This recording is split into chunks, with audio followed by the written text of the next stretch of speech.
애굽에서 출애굽한 이스라엘 백성들이 홍해를 건너 시내산에 도착했을 때 하나님은 그곳에서 율법의 말씀을 주셨습니다. 그들은 그곳에서 말씀을 받고 성막을 건립하고 이제 광야길에 들어서서 가나안을 향해 나가게 되었습니다. 오늘 이곳에 그들이 세운 성막은 회막으로도 불리우고 장막이라고도 하고 증거막이라고도 불리기도 했습니다. 하나님은 이스라엘 백성들이 진을 치고 머무르고 떠나는 이 과정 속에 진을 치고 머무를 때는 반드시 회막을 중심으로 진을 치라라는 말씀을 하셨습니다. 오늘 이 시간에는 중심의 달 2월에 오늘 두 번째 주일에 오늘 회막을 향하여 라고 하는 말씀을 통해 회막을 중심으로 진을 치라고 하는 하나님의 뜻과 의도를 깨닫고 오늘 그렇게 살아가는 것이 어떤 것인가를 분별하고 오늘도 하나님 중심으로 또 하나님을 바라보고 향해 사는 우리 성도들이 되어서 이 어렵고 힘든 광야와 같은 삶을 잘 극복하고 가나안에 이르게 되는 놀라운 주의 복을 누리게 되기를 주의 이름으로 축복합니다. 1절에 여호와께서 모세와 아론에게 말씀하여 이르시되 그래요. 자, 우리 한번 따라하겠습니다. 여호와께서 모세와 아론에게 말씀하여 이르시되 여호와께서 누구에게 말씀하죠? 모세와 아론에게 얘기합니다.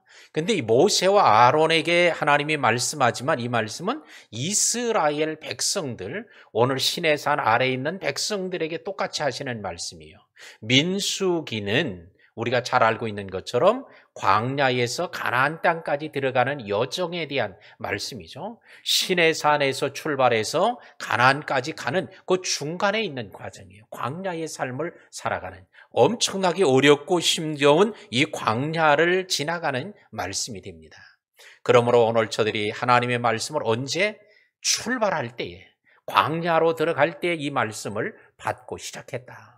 그러면 하나님께서 모세와 아론에게 하셨던 말씀처럼 그 말씀은 이스라엘 백성들에게 하는 말씀이요. 이 말씀은 오늘날 저와 여러분 하나님의 백성 곧 이 땅에서 천국을 향하여 가는 성도들을 향하여 하시는 말씀인 줄로 믿습니다. 그래서 오늘 시간 여호와께서 모세와 아론에게 이르시되 라고 하는 것으로만 이해하지 말고 하나 여호와께서 지금 이 자리에 있는 누구에게? 아무에게 하시는 말씀, 오늘 저와 여러분에게 하시는 말씀으로 들려지고 깨달아지고 적용되는 이런 은혜가 있기를 축복합니다. 출애굽기의 구조는 1장부터 18장까지는 애굽으로부터 구원에 나오는 구원, 그 출애굽의 역사를 얘기합니다. 1장부터 18장까지, 19장부터 24장까지는 시내산 아래에서 하나님의 말씀, 율법을 받는 율법 수여의 장면이에요. 그 다음에 25장부터 마지막 40장까지는 성막에 대한 말씀을 듣고 성막을 건립하는 내용이 마지막입니다. 그러니까 초반부, 전반부는 출애굽에 대한 역사요. 중반부는 율법 수여에 대한 말씀이고 종반, 마지막 후반부는 성막을 건립하는 내용이에요. 이런 구조로 돼 있는데 그래서 이 출애굽기의 주제가 뭐냐? 첫째는 구원이에요. 두 번째는 말씀이고 세 번째는 성막에 대한 말씀이고 성막에서 예배입니다. 그래서 구원과 말씀과 예배라고 하는 주제로 구성되어져 있습니다. 그래서 이스라엘 백성들이 애굽에서 나와 오늘 가나안을 향하여 갈 때에 오늘 저들에게 필요한 게 뭐냐? 첫 번째, 구원의 역사가 있어야 된다. 두 번째는 말씀을 하나님으로 받아야 된다. 세 번째는 예배를 통해서 하나님과의 관계가 늘 지속돼야 된다. 이 세 가지가 분명히 있어야 된다는. 자, 오늘 우리들에게도 마찬가지요. 이 세상에서 구원받아 천국으로 향하여 가는 성도들에게는 반드시 있어야 될 세 가지가 있으면 이 출애굽기에서 보여주는 교훈은 첫째, 구원받았는가.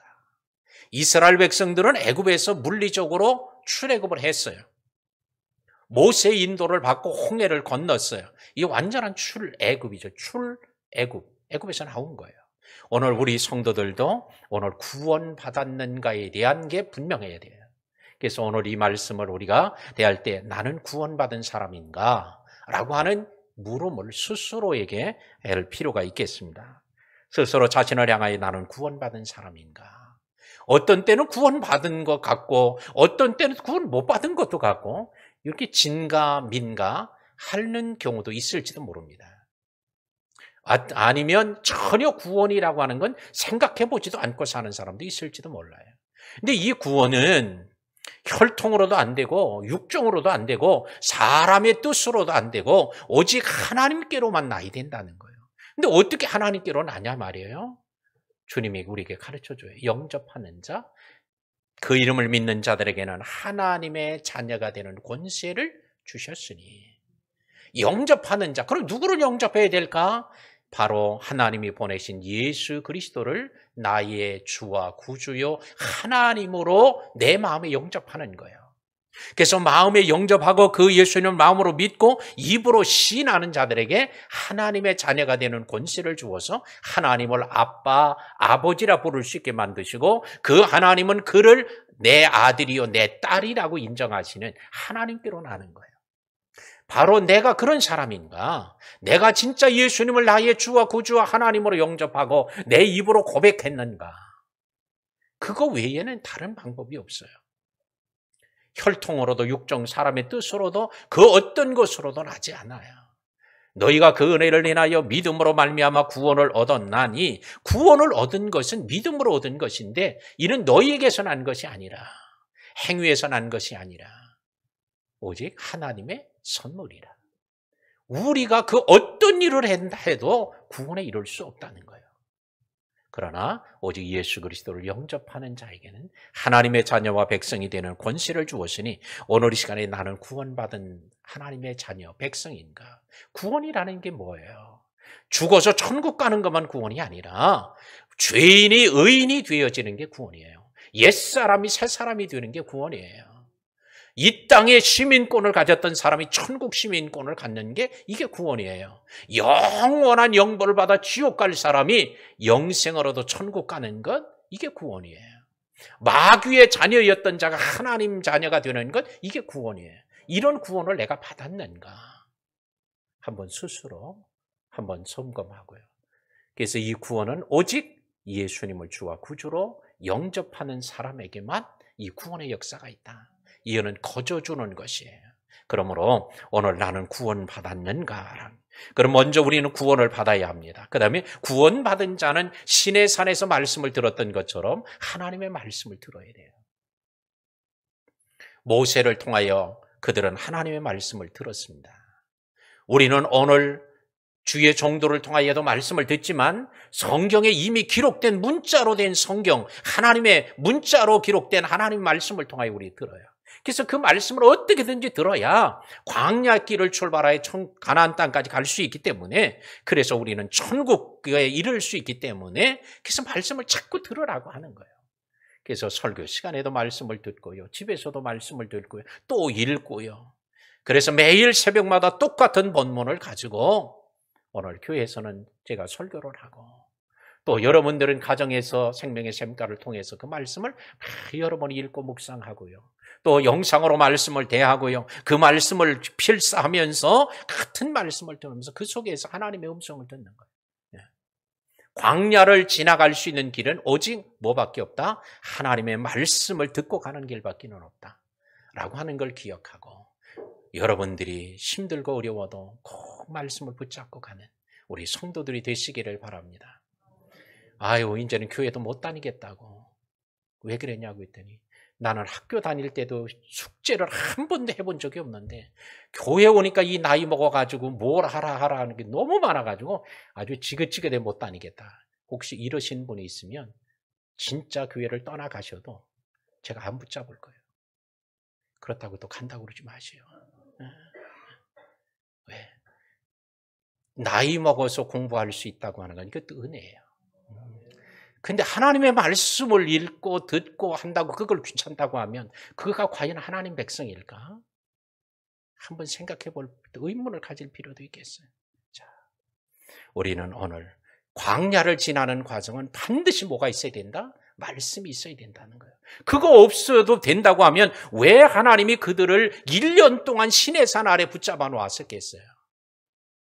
그들이 얼마나 초조하고 얼마나 가나안 땅을 사모했어요. 그런데 1년 동안 붙잡아 놓는 거예요. 거기서 시내산에. 우리가 여기서 가면 금방 갈 텐데. 하나님이 우리를 붙잡아 놓기만 않으면 우리가 가라고 알아서 가라고 그러면 금방 갈 수 있을 텐데. 한 달이면 갈 수 있는 사람도 있고 2달, 3달이면 갈 수 있을 텐데 라고 했을지 몰라요.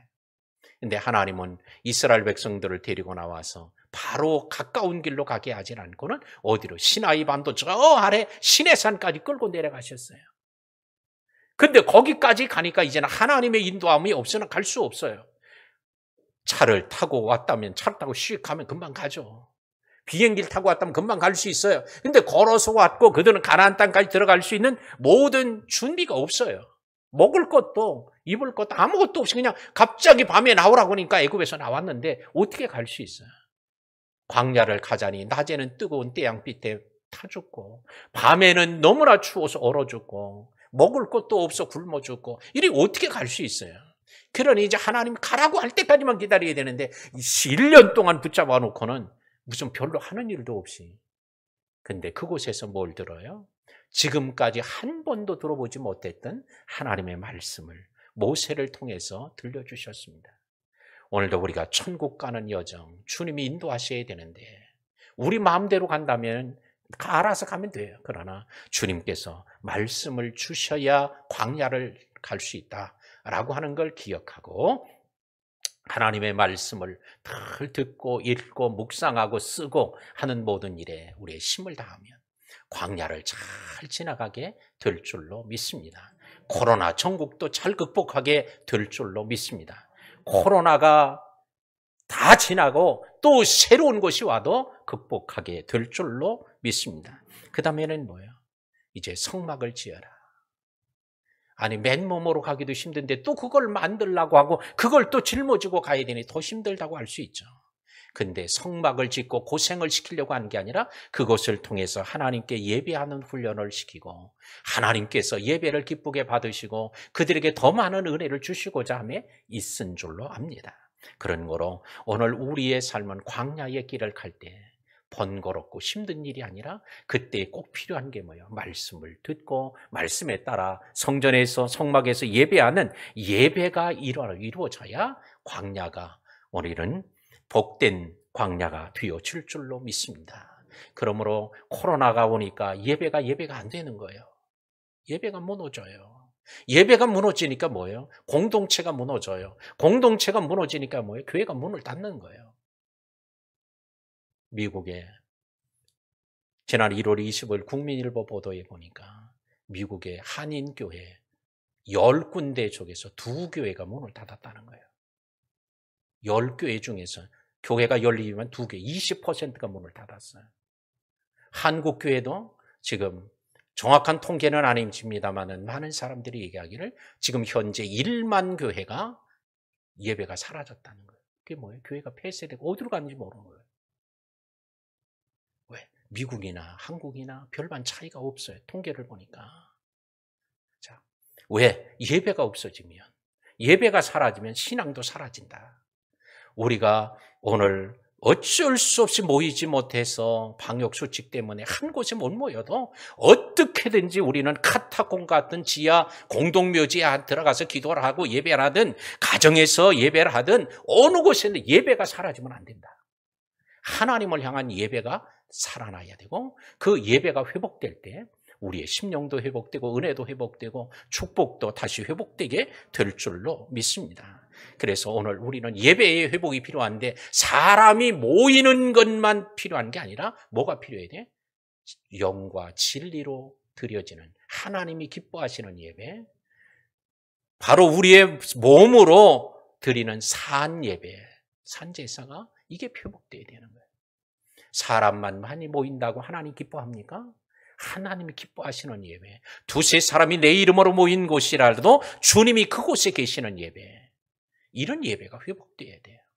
우리는 교회 와서도 예배가 회복되고요, 집에서 영상으로 드리는 사람도 예배가 그곳에서 회복돼야 할 줄로 믿습니다. 그래야 어떻게 해요? 광야를 지나갈 수 있는 거예요. 광야를.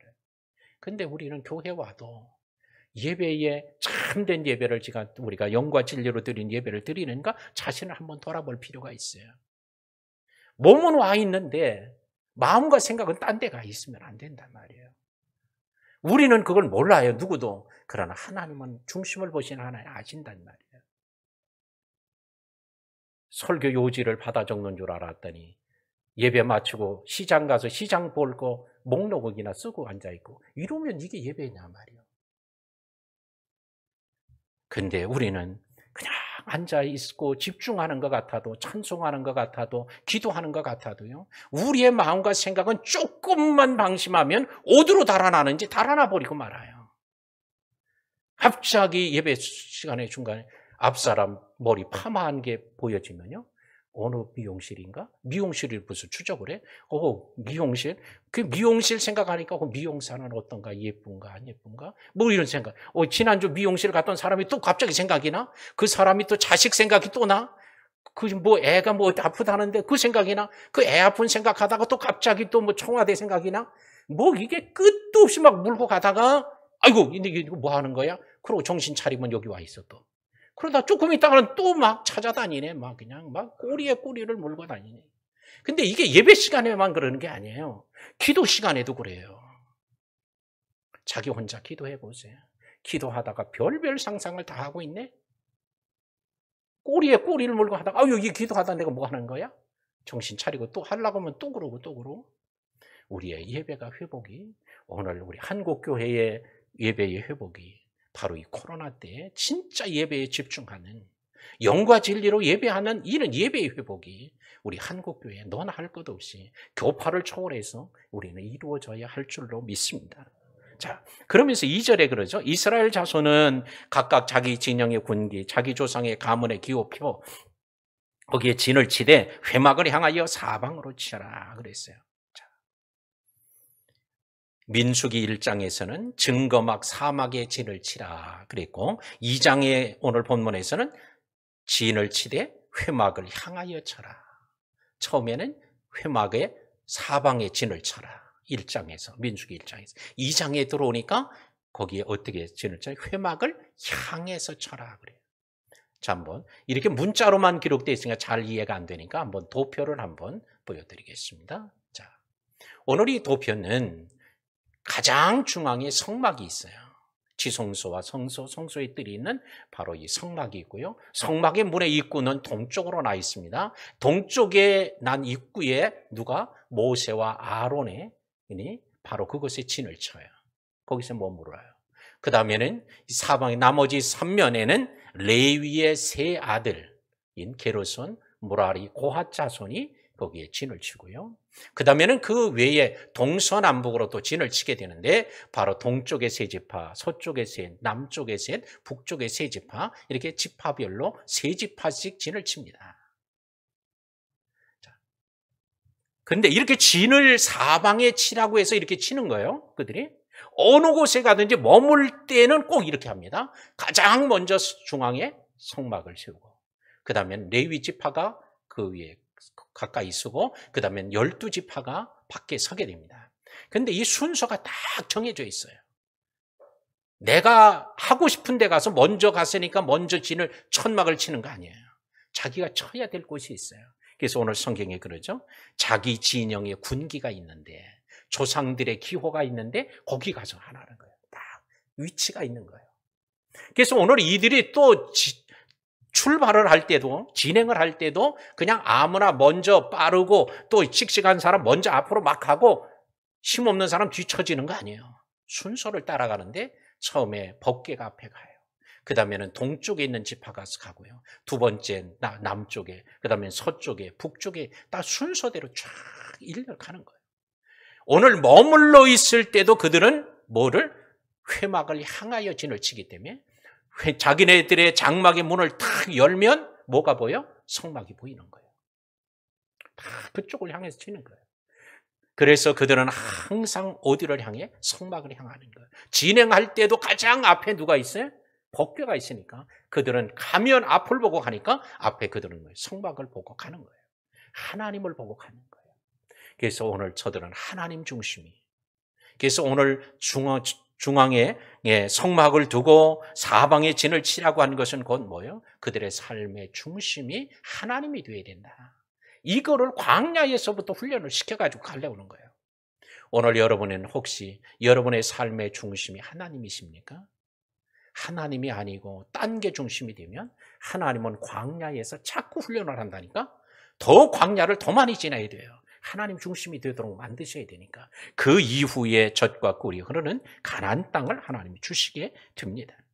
이스라엘 백성들의 역사를 보면 어느 때든지 성막, 성전 중심으로 살 때는 하나님의 은혜와 축복과 영광의 길을 갔지만, 그러나 하나님의 성전으로부터 멀어졌을 때, 그들의 중심이 아니었을 때 그들은 전쟁, 온역, 흉년과 같은 재앙과 징계를 받았습니다. 블레셋, 바벨론, 아수르, 모압, 암몬 등의 시달림을 당했어요. 오늘 우리의 지금 당하고 있는 고난이나 어려움이 오늘 하나님 중심이 아니어서 그런 것이라면 오늘 이 시간에 하나님 중심으로 서겠다고. 그런데 오늘 성경은 말합니다. 회막을 향하여 진을 쳐라. 따라합시다. 회막을 향하여 진을 쳐라. 어디를 향해서? 회막을 향해서래. 단순히 눈에 보이는 성막, 회막을 향해서 집을 짓고 하는 걸 말하는 게 아니에요. 여기서는 물리적으로도 눈을 뜨면 회막이 볼 수 있도록 하는 것은 틀림이 없지만, 뭐가? 그들의 마음이, 그들의 생각이 어디로? 하나님을 향하도록 말하는 거예요. 바벨론의 포로가 되었던 다니엘이 하루에 3번씩 창문을 열고 기도해요. 어디를 향한 창문이요? 예루살렘을 향한 방향의 창문을 열고 기도해요. 왜 그래요? 그게 하나님을 향한 거예요. 바벨론에서 예루살렘까지는 수천만이요. 그 어마어마하게 되는 엄청나게 먼 길인데 창문을 열어놓는다고 예루살렘이 보여요? 절대 보이지 않아요. 그런데도 왜 그래요? 그것은 하나님을 향하는 거예요. 오늘 그들의 다니엘의 마음이 하나님을 향하는 거예요. 오늘도 우리가 하나님을 향해야 할 줄로 믿습니다. 오늘 이 향하다는 단어가 히브리어로 네게드라는 단어인데요. 이것은 이 향한다는 단어는 바로 마주한다는 뜻을 가지고 있어요. 하나님과 마주해야 된다는 거예요. 또한 눈에 띈다는 뜻을 가지고 있어요. 하나님의 눈에 띄어야 된다는 거예요. 그러니까 뭐예요? 그냥 장막만 그쪽을 향하는 게 아니라 어떻게 해야 돼요? 우리가 하나님의 눈에 띄도록, 우리가 하나님을 바라보고 하나님께서도 우리를 늘 보실 수 있도록 눈에 띄게. 또한 이 네게드라는 단어는 앞이라는 뜻을 가지고 있어요. 하나님 앞에 있어야 된다는 거예요. 오늘 우리의 이제 이 시간에 결단을 할 필요가 있어요. 자, 내가 이제 하나님을 향해야 되겠다. 몸도 주를 향하고, 우리의 마음도 주를 향하고, 우리의 생각도 주를 향하고, 우리의 영도 하나님을 향하는 성도들이 되어야 할 줄로 믿습니다. 2007년에 보도된 아주 전 세계에 큰 파장으로 나온 큰 보도가 하나 있었는데, 로이 피어슨 판사에 대한 보도였습니다. 미국의 로이 피어슨이라는 판사가 있었는데, 자기가 바지를 세탁해달라고 세탁소에 맡겼어요. 근데 세탁소에 맡겼는데 세탁소 주인이 부주의해서 이 바지를 잃어버렸네? 그러니까 도로 보상을 해야 될 거 아니에요, 배상을. 그런데 이 로이 피어슨 판사가 자기 바지를 잃어버린 것에 배상하라는 소송을 제기했는데, 그 소송 금액이 얼마냐? 6,500만 달러예요. 우리는 우리나라 돈이 아니니까 놀라지도 않죠. 이걸 우리나라 돈으로 한 사람은요, 약 700억이 넘어요. 바지 한 벌 아래 바지 잊어버렸는데 그거를 배상하라는데 700억 원 이상을 배상하라고 한 거예요. 그게 뭐냐? 왜 이렇게 비싸냐? 그랬더니 바지 값은 1,500달러. 약 한 7, 80만 원 될래나요? 아니, 바지도 명품 바지를 입었나 봐. 우리 몇백만 원씩 할까? 예. 근데 바지값만 한 게 아니에요. 정신적 피해 비용. 그 다음에 자기가 차가 없는데 또 세탁소에 다니면서 렌트해가지고 차를 쓰는 렌트 비용. 또 고급 인력 판사가 다니면서 그런 일을 하는데 들어간 시간 비용 해가지고 다 합치니까 계산을 쫙 해서 소송을 했는데 6,500만 달러를 배상하라고 하는 거예요. 근데 이 세탁소 주인이 누구냐?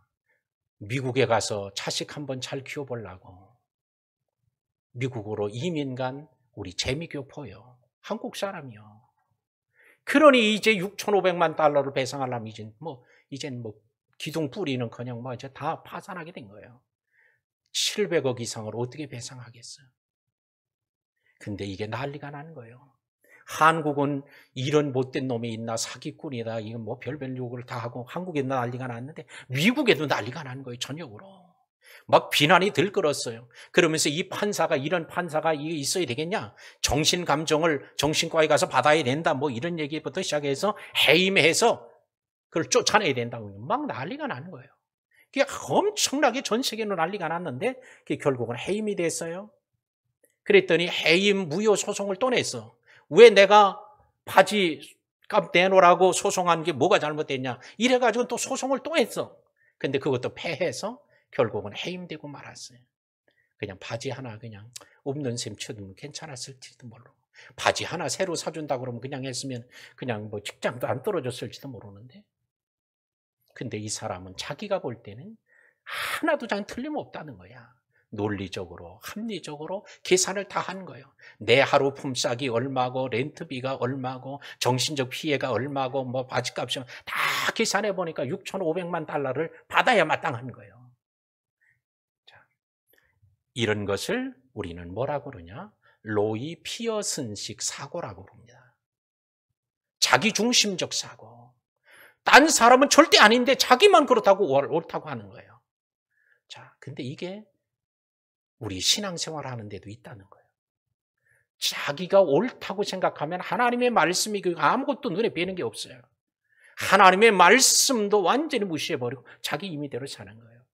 자, 그렇게 되면 어떤 일이 벌어져요? 자기중심적 사고로 가지고 살아가면 자기 소견에 옳은 대로 행함으로 버림을 받았던 사사기의 역사가 반복되는 거예요. 엘리 제사장도 자기중심적으로 바뀌니까 하나님께 제사장인데도 버림을 받아요. 사울왕 자기 소견에 옳은 대로 자기중심적 사고를 버리지 않으니까 하나님이 그렇게 말씀하는데도 말씀을 안 들으니까 버림을 받아요. 가룟 유다 사도였음에도 불구하고 버림을 받아요. 우리는 하나님 중심으로 살라라고 하는 것을 이 회막을 중심으로 진을 치라는 말씀을 통해 우리는 알게 됩니다. 오늘 우리의 삶 속에서도 하나님의 말씀과 우리의 생각이 충돌될 때가 있어요. 하나님의 말씀이 있는데 내 생각은 다를 때가 있어요. 이런 걸 우리는 신앙적 갈등이라고 그래요. 갈등이 생길 때가 있어요. 그럴 때 우리는 뭘 붙잡아야 될까요? 하나님의 말씀과 내 생각이 부딪힐 때는 내 생각을 내려놓고 하나님의 말씀을 붙잡는 게 이게 믿음의 사람이요. 이게 영에 속한 사람이요. 이게 하나님 중심의 사람이요. 그러나 내 생각과 하나님의 말씀이 충돌될 때 하나님의 말씀을 무시하고 내 생각을 붙잡으면 이건 무슨 사람이요? 육에 속한 사람이요. 미성숙한 사람이요. 자기 소견에 옳은 대로 하는 사람이요. 하나님과 멀어지는 사람, 하나님의 손을 떼는 사람이요. 오늘 이 어려운 때 하나님의 붙잡는 사람은 누구예요? 하나님 중심으로 가는 사람이요. 오늘 단순히 진만 회막을 중심으로 치는 게 아니라 우리의 생각과 마음 태도가 하나님 중심으로 갈 때 하나님이 우리를 손을 내밀어 붙잡아 주실 줄로 믿습니다. 그러므로 하나님이 붙잡아 주시면 우리는 그 어떤 고난도 어떤 위기도 우리는 이기고 승리할 줄로 믿습니다. 오늘 이 성막은 하나님의 임재가 나타나는데 출애굽기 40장 34절에 보면 구름이 회막에 덮이고 여호와의 영광이 성막에 충만했더라 그래요. 하나님께서 그들 중심에 있게 한 회막이 너희가 이 회막을 중심으로 진을 치면 그 회막에 뭐가 임했어요? 구름이, 불기둥이 바로 여호와 하나님의 임재의 현상 쉐키나의 역사가 나타난 거예요. 오늘 쉐키나가 있을 때는 어느 시대나 은혜와 평강 축복이 나타났고 쉐키나가 사라지면 곧 이가봇이 나타나면 뭐예요? 하나님의 영광과 축복이 사라졌다는 거예요. 하나님이 손을 떼는 거예요. 그렇기 때문에 우리는 하나님 중심으로 살아야 된다는 걸 보여주고 있습니다. 출애굽기 40장 38절에는 여호와의 구름이 성막 위에 낮에는 있었고 밤에는 불기둥이 그곳에 있었어요. 온 이스라엘 백성들이 그것을 다 친히 보았더라 그래요. 그리고는 성막이 그저 구름이 떠오를 때는 이스라엘 자손이 진행하고 구름이 머무는 곳에는 이스라엘이 진을 쳤다 그럽니다. 성막이 중심에서 구름이 떠나가고 구름 기둥이 불 기둥이 움직이면 그들이 움직여요. 그들의 진행과 멈춤이 뭐에 의해서? 바로 하나님 성막에 근거하고 이루어졌음을 볼 수 있습니다. 그러므로 오늘 우리가 중심으로 하나님을 중심으로 하고 이곳에 우리가 시선을 두지 않으면 우리의 삶은 광야에서 결코 생존할 수 없음을 보여주고 있습니다. 이 성막의 가장 큰 핵심이 어디 있어요? 법궤에 있잖아요. 성막의 지성소에 법궤가 있고요. 법궤의 또 핵심이 뭐예요? 바로 그 속에 있는 십계명이 율법이 새겨진 돌비 하나님 말씀이에요. 자, 그러므로 오늘 하나님의 말씀이 담겨져 있는 법궤가 요단강에 들어설 자 요단강이 흐르던 물이 멈추고요. 그들 앞에 대로가 열리는 거예요. 여리고성을 돌 때 여리고성이 무너지고요. 블레셋의 다곤 신당에 가자 바로 다곤 신이 목이 부러져 버리고 손이 부러지고 그 앞에 엎드러지는 거예요. 오늘 하나님이 말씀이 앞서갈 때, 하나님이 우리보다 앞서갈 때 문제가 해결되고 또한 승리하는 역사가 이루어질 줄로 믿습니다. 자, 그러므로 우리의 신앙이 바로 하나님 중심의 신앙. 고대인들은 태양을 중심으로 한 신앙을 가지고 있었어요. 그래서 이거를 저는 이름을 이렇게 붙였어요. 해바라기 신앙이라고. 해를 보고 사는 거예요. 그래서 그 태양 중심으로, 그러니까 태양을 신으로 섬기는 거예요. 그게 떠올라야 밝은 빛을 주고 떠올라서 햇빛을 비춰줘야 뭐 싹이 나고 뭐 자라고 뭘 하니까 다 태양을 섬기는 거예요. 근데 이 태양신을 숭배하는 사상은 어느 민족, 어느 족속, 어느 나라 예외가 없다는 거예요. 우리 한국에도 그렇고요. 뭐 성경에 나오는 애굽에도 말할 것도 없고요. 이런 태양신을 숭배하는 해바라기 신앙, 이게 고대인들의 신앙이에요. 근데 우리는 그 해를 만드시고 움직이시는 하나님을 믿는 신앙을 가져야 할 줄로 믿습니다. 이거를 제가 이름을 이렇게 붙였어요. 주바라기 신앙이라고. 주님 중심으로 주를 바라보는 거예요. 태양을 중심으로 온 행성들이 움직이는 것처럼 그걸 떠나면 뭐예요? 우주의 미아가 돼버리는 거예요. 하나님 중심으로 하나님 곁에서 우리가 살아야지, 하나님 떠나면 완전히 우리는 미아가 돼버려서 망하는 거예요. 말씀을 맺겠습니다. 구약시대의 성막은 오늘날 교회의 모형입니다. 그러므로 단순하게 눈에 보이는 성전, 눈에 보이는 교회당에 모이는 것만 목표가 아니라 바로 하나님 중심이 되어야 되겠다. 하나님이 이곳에 계시니 이곳에 계신 하나님을 중심으로 내가 살겠다고 하는 이런 결단이 오늘 이 시간에 있기를 바랍니다. 또한 회막을 향하여라고 하는 것처럼 물리적으로도 몸이 그들 주님을 향하고 마음도 주를 향하고 뜻도 생각도 다 주를 향하는 이런 결심을 오늘 이 시간에 했으면 좋겠어요. 또한 여러분은 오늘 이 시간에 나는 과연 하나님 중심적인가, 내 중심적인가 한번 생각해 보고요. 하나님 중심적인 사람은 더 열심히 하나님 중심으로 살아가는 그런 결심을 하고, 내 중심이었던 분들은 오늘 그걸 내려놓고 하나님 중심으로 살겠다, 이런 결단하는 시간이 돼서 오늘 하나님과 함께하는, 오늘 은혜와 진리, 승리와 축복, 영광의 삶을 누리는 하나님 중심의 삶이 되시기를 주의 이름으로 축원합니다. 우리 함께 기도합시다. 오늘도 말씀 듣고 내가 하나님 중심이 되겠습니다. 오늘 그 어떤 고백이라도 좋습니다. 우리 함께 마음으로 결단하고 고백하는 시간 갖겠습니다. 기도합니다.